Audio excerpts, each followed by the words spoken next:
नमस्कार मित्रों, मैं महाराज कुमार गुप्ता दक्ष स्टडी परिवार में आपको स्वागत करते हैं। आज है 21 दिसंबर और 21 दिसंबर के जितने भी करंट अफेयर्स बन सकते हैं, संपूर्ण करंट अफेयर्स विथ डिटेल्स आपके पास लेकर के आए हैं। यदि आप वीडियो को प्रथम बार देख रहे हैं मित्रों, तो चैनल को ज़रूर सब्सक्राइब कर लें। ठीक है। एक चीज़ आपको भी बोलेंगे कि अपने जीवन में सफल होने के लिए एक छोटा सा प्रतिदिन टारगेट जो है से तय कीजिए और उस टारगेट को पूरा करने में अपना जी जान लगा दीजिए। ठीक है। तभी एक दिन आपका सुखमय का दिन आएगा। बिना समय गवाए हुए मित्रों, आज के प्रथम प्रश्न पर हम लोग ध्यान देंगे। हाल ही में गोवा मुक्ति दिवस कब मनाया गया? हाल ही में गोवा मुक्ति दिवस कब मनाया गया? इसका आंसर हो जाएगा मित्रों 19 दिसंबर को। गोवा मुक्ति दिवस कब मनाया गया? 19 दिसंबर को। आपको बताते हुए चले कि गोवा जो था पहले पुर्तगाली के हाथों में था, मतलब पुर्तगाल का गुलाम था। सन 1961 ईस्वी, मतलब 19 दिसंबर 1961 ईस्वी में गोवा जो है से पुर्तगाल से मुक्त हो गया था। लगभग 450 वर्ष गोवा जैसे पुर्तगाल के हाथ में गुलाम था। ठीक है। गोवा से एक और महत्वपूर्ण तारीख आपको बता दे रहे दिवस कि गोवा दिवस कब मनाया जाता है, तो 23 मई को मनाया जाता है।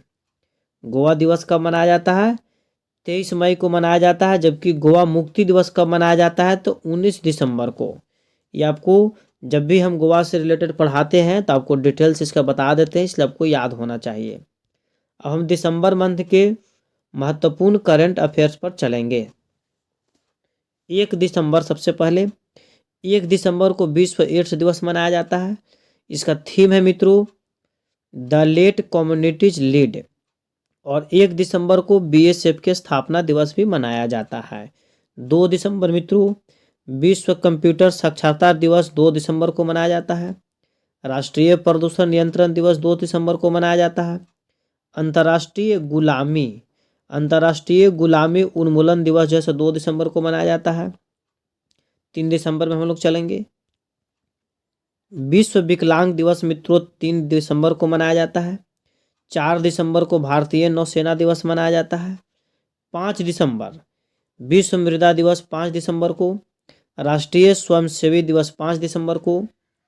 और 6 दिसंबर का महापरिनिर्वाण दिवस मनाया जाता है। 6 दिसंबर को महापरिनिर्वाण दिवस मनाया जाता है।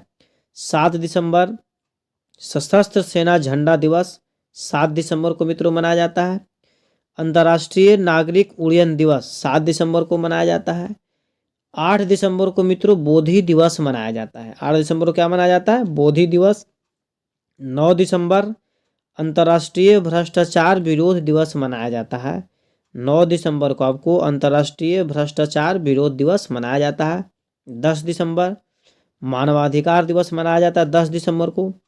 जो इस बार का मानवाधिकार दिवस का जो थीम था the freedom equality and justice for all. ठीक है। 11 दिसंबर को मित्रों अंतर्राष्ट्रीय पर्वत दिवस मनाया जाता है।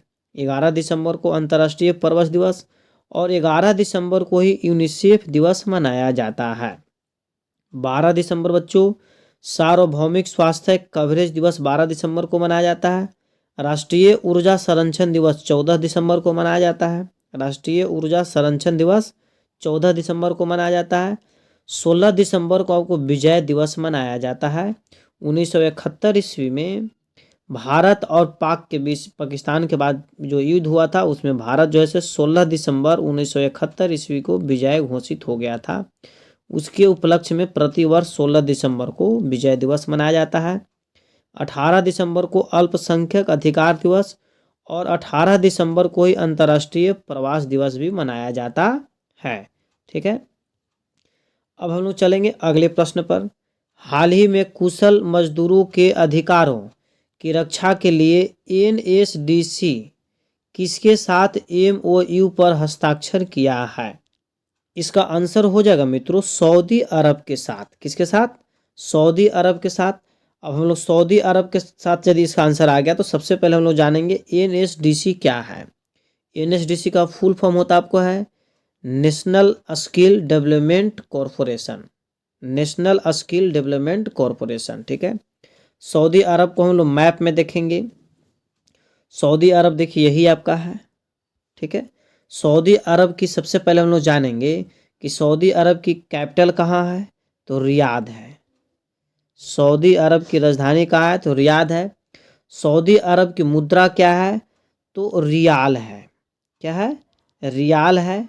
ठीक है, और सऊदी अरब का वर्तमान समय में सुल्तान कौन है, तो आप कुछ कमेंट में आंसर देना है मित्रों। ठीक है, इसके बाद हम लोग इसके मुख्य बिंदु पर ध्यान देंगे। सऊदी अरब ने पाकिस्तान की सबसे बड़ी तेल रिफाइनरी के लिए $10 मिलियन का निवेश किया। फीफा क्लब वर्ल्ड कप 2023 डेग का आयोजन जेदा शहर में किया जाएगा। भारत और सऊदी अरब के बीच अल मोहम्मद अल हिंदी 2023 नौसेना अभ्यास आयोजित किया गया। ठीक है, अगला क्वेश्चन मित्रों आपका, हाल ही में किसने पहली बार विजय हजारे ट्रॉफी का खिताब जीता है। हाल ही में किसने पहली बार विजय हजारे ट्रॉफी का खिताब जीता है, तो इसका आंसर हो जाएगा मित्रों हरियाणा। क्या हो जाएगा, हरियाणा। ठीक है, हरियाणा है। तो हरियाणा का सबसे पहले हम लोग जानेंगे कि हरियाणा का कैपिटल कहाँ है, तो चंडीगढ़ है। ठीक है, हरियाणा कैपिटल कहाँ है, चंडीगढ़ है मित्रों। ठीक है, हरियाणा का जो सीएम कौन है, तो मनोहर लाल खट्टर है। और हरियाणा का गवर्नर जनरल कौन है, तो बंडारू दत्तात्रेय। ठीक है, इसके मुख्य बिंदु पर हम लोग बच्चों ध्यान देंगे। खेलो इंडिया पैरा गेम्स 2023 में हरियाणा शीर्ष पर रहा। हरियाणा सरकार ने अभिनेत्री मीता वशिष्ठ को मनोरंजन नीति परिषद का अध्यक्ष नियुक्त किया। हरियाणा के नए डीजीपी के रूप में शत्रुजीत कपूर ने कार्यभार संभाला। हरियाणा सरकार ने विधुर और अविवाहित लोगों के लिए मासिक पेंशन की घोषणा की। हरियाणा ने 6ठी युवा महिला राष्ट्रीय चैंपियनशिप जीता है। स्टार्टअप 20 शिखर सम्मेलन गुरुग्राम में संपन्न हुआ है। ठीक है, अगला आपका क्वेश्चन मित्रों कि हाल ही में भारतीय सशस्त्र बलों को कहाँ गोल्डन आउल पुरस्कार से सम्मानित किया गया, तो इसका आंसर मित्रों हो जाएगा आपको श्रीलंका। कहाँ सम्मानित किया गया, श्रीलंका। अब हम लोग श्रीलंका को मैप में देखेंगे मित्रों। ठीक है, श्रीलंका देखिए आपको यही है वर्ल्ड मैप में, श्रीलंका है आपका ही। ठीक है, सबसे पहले हम लोग जानेंगे कि श्रीलंका की राजधानी कहाँ है, तो कोलंबो है। श्रीलंका की 2 राजधानी है, एक कोलंबो है, एक श्रीमहिला जयवर्धने, इसी तरह का कुछ है, इसको आप गूगल पर थोड़ा देख लीजिएगा। और श्रीलंका की मुद्रा क्या है, तो रुपया है। क्या है, श्रीलंका की मुद्रा क्या है, तो रुपया है। और श्रीलंका के वर्तमान समय में प्राइम मिनिस्टर कौन है, तो दिनेश गुणवर्धने। ठीक है, और श्रीलंका के वर्तमान समय प्रेसिडेंट मतलब राष्ट्रपति कौन है, तो रनिल विक्रमसिंघे। ठीक है मित्रों, इसका मुख्य बिंदु पर हम लोग ध्यान देंगे। भारत और श्रीलंका के बीच संयुक्त अभ्यास मित्र शक्ति 2023 संपन्न हुआ। फीफा ने श्रीलंका के फुटबॉल महासंघ से प्रतिबंध हटाया है। श्रीलंका में कैंडी इसला पेराहेरा मनाया जा रहा है। श्रीलंका के ऑलराउंडर वानिंदु हसरंगा ने टेस्ट क्रिकेट से संन्यास ले लिया है। ठीक है मित्रों, अगला प्रश्न आपका है कि हाल ही में आईपीएल इतिहास के सबसे महंगे खिलाड़ी मिचेल स्टार्क को किस टीम ने खरीदा है, तो इसका आंसर है बच्चों Kolkata night Riders ball. Mitchell Starc को किसने खरीदा है, तो कोलकाता नाइट राइडर्स ने खरीदा है। इनको कुल जो है कितने राशि में खरीदा गया, इस पर आप ध्यान दीजिए। इनको जो है से 24.75 करोड़ रुपया में इनको खरीदा गया है। ठीक है, बहुत ही। दूसरे नंबर पर जो बच्चों खरीदा गया है वो पैट कमिंस को खरीदा गया है। दूसरे नंबर पर कौन है, पैट कमिंस। ठीक है, अगला प्रश्न मित्रों आपका कि हाल ही में किस राज्य सरकार ने 57 साइबर अपराध पुलिस स्टेशन खोलने की मंजूरी दी है, इसका आंसर है मित्रों उत्तर प्रदेश। योगी बाबा, योगी आदित्यनाथ। ठीक है, अब इसके हम लोग मैप पर थोड़ा सा ध्यान देंगे। उत्तर प्रदेश देखिए आपका यही है। ठीक है, उत्तर प्रदेश की कैपिटल कहाँ है? तो लखनऊ है। उत्तर प्रदेश की कैपिटल कहाँ है? तो लखनऊ है। उत्तर प्रदेश के सीएम कौन है? तो योगी आदित्यनाथ है। और उत्तर प्रदेश के गवर्नर जनरल कौन है? तो आनंदीबेन पटेल। उत्तर प्रदेश की राजधानी जो लखनऊ है किस नदी के किनारे बसा है? तो गोमती नदी के किनारे बसा है। पूछता है एग्जाम में कि लखनऊ किस नदी के किनारे बसा है? तो गोमती नदी के किनारे बसा है। ठीक है, इसके मुख्य बिंदु पर मित्रों हम लोग ध्यान देंगे। उत्तर प्रदेश सरकार ने भारत के पहले दूरसंचार उत्कृष्टता केंद्र की घोषणा की है। उत्तर प्रदेश के CSJM विश्वविद्यालय ने NAAC द्वारा A++ डिग्री हासिल की।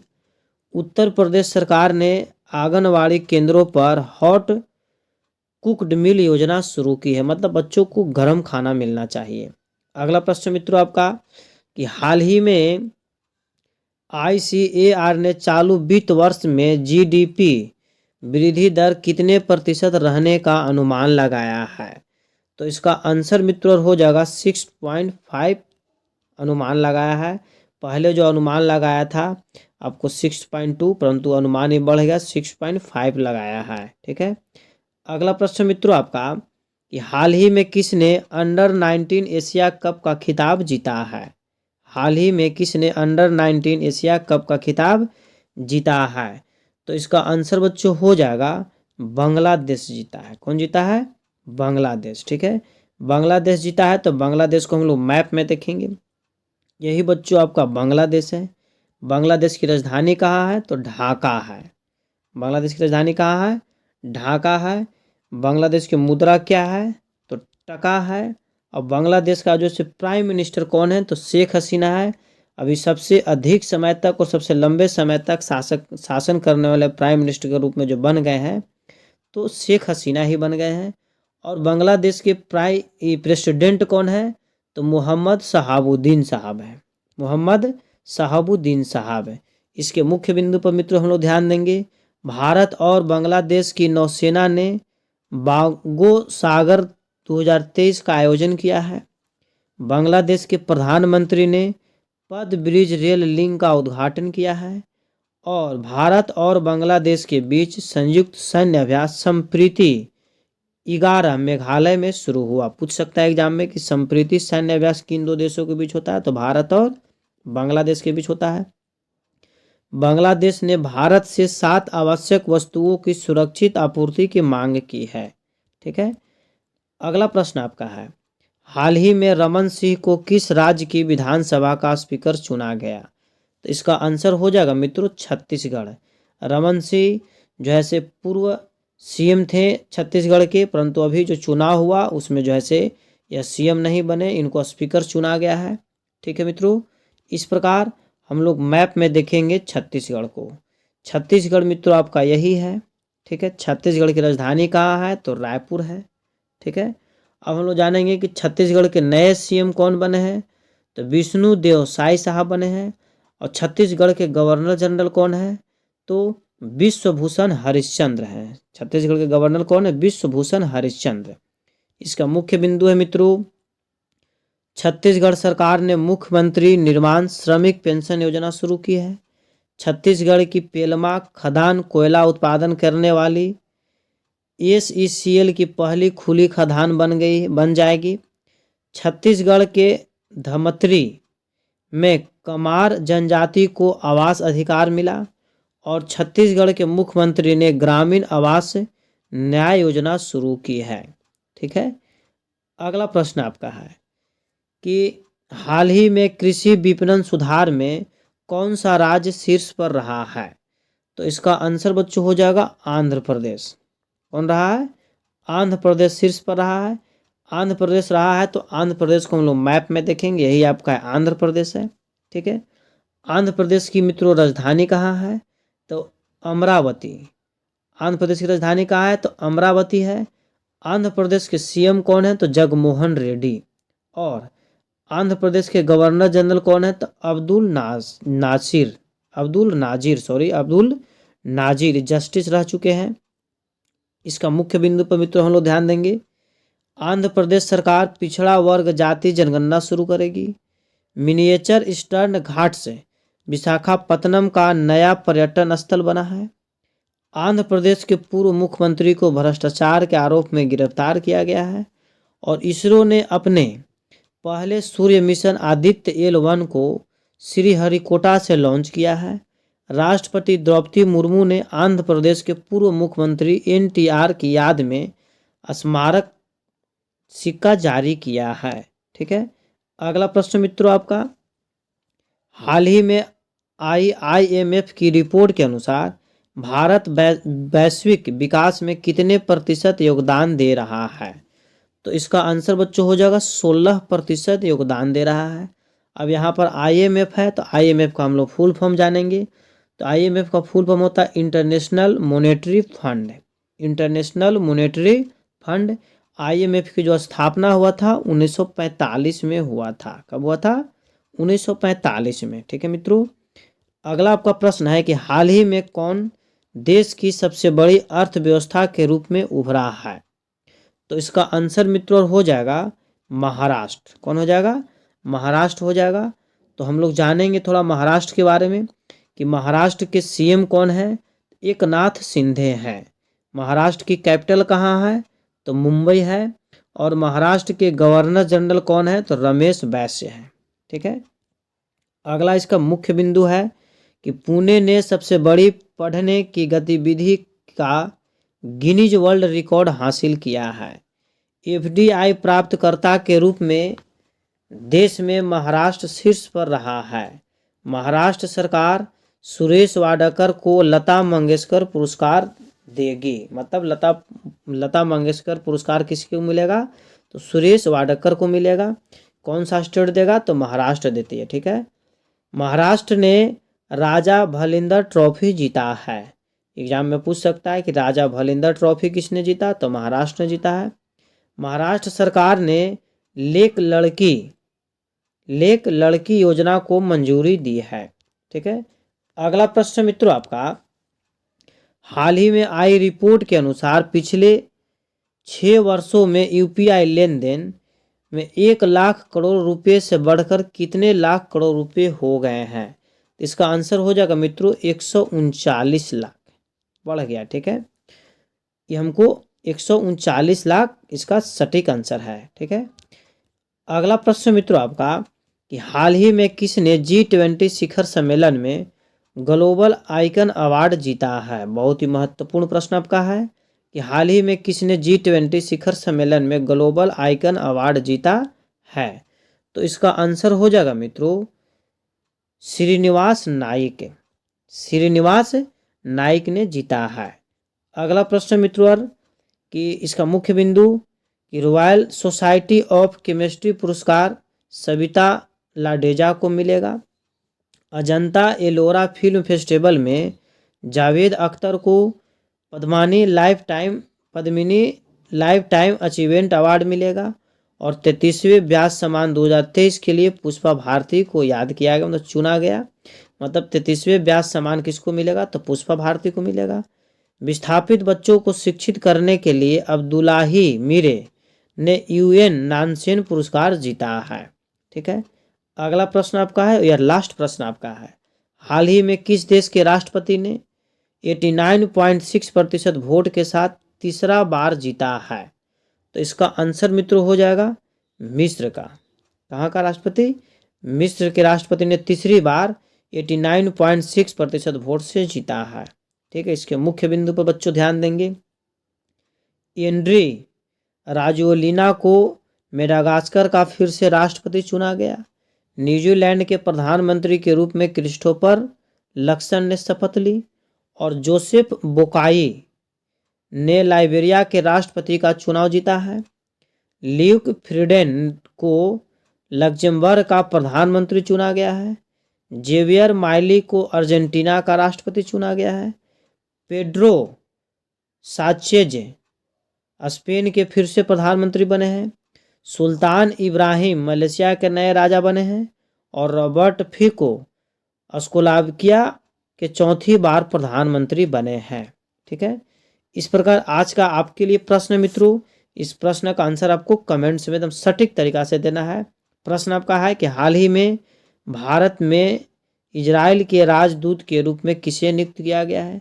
एक चीज़ आपको हम जरूर बोलेंगे कि जो आपको प्रश्न हम देते हैं उस प्रश्न का डिस्क्रिप्शन में, ठीक है, यूट्यूब के कमेंट्स बॉक्स में जितना डिटेल्स में आप लिखा कीजिए, जितना ज़्यादा डिटेल्स में आप लिखिएगा उतना ज़्यादा आपको याद होगा, और लिख कर के ही पढ़ा कीजिए। एक चीज़ और कि यदि यह वीडियो आपको हेल्पफुल लगता हो, यदि आपको जीवन में सपोर्ट करता हो, तो चैनल को ज़रूर सब्सक्राइब कर ले अभी तुरंत, ठीक है दोस्तों। लाइक और शेयर ज़रूर करें ताकि हमें भी सपोर्ट मिले। एक चीज़ और सूचना कि इस वीडियो को अपने स्टडी ग्रुप में ज़रूर शेयर कर दीजिए ताकि सभी बच्चे पढ़ सके और सभी बढ़ सके, ठीक है। एक ग्रुप में पढ़ने से आपको फ़ायदा यह है कि आपको बहुत कम समय में तैयारी हो जाएगा। एक बार प्रेम से बोलिए भारत माता की जय। जय हिंद, जय भारत।